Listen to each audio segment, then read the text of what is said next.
Madalas ka ba magalit? Meron naman talaga mga bagay na masyadong nakakagalit. Halimbawa, may kapitbahay kang walang konsiderasyon, nagvi-videoke hanggang madaling araw. Naku, gusto mong pumatay ng tao, di ba? O kaya sa trabaho, may kasama ka na ninakaw yung idea mo at siya pa ang na-promote dahil dito. Di ba nakakagalit yon? O kaya, may taong nanakit ng asawa mo o ng anak mo, binastos sa magulang mo. Hindi ka normal kung hindi ka magagalit.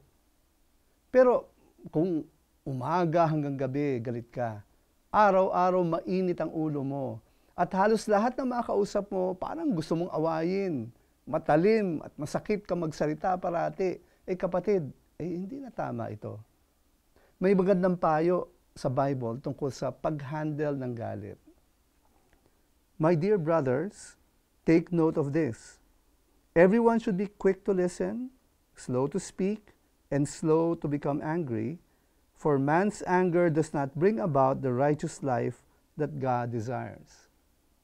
Kung nakakaramdam ka ng galit, humanap ka ng healthy na paraan para mailabas yung negative energy mo. Pwede mag-exercise, pwede rin na isulat mo yung laman ng puso mo sa isang journal. Matutulungan kang i-process yung galit mo. Effective din yung pagbibilang hanggang 10 bago sumagot o mag-react. Makakatulong din yung paglayo sa mga sitwasyon na magagalit ka lang. Pray tayo.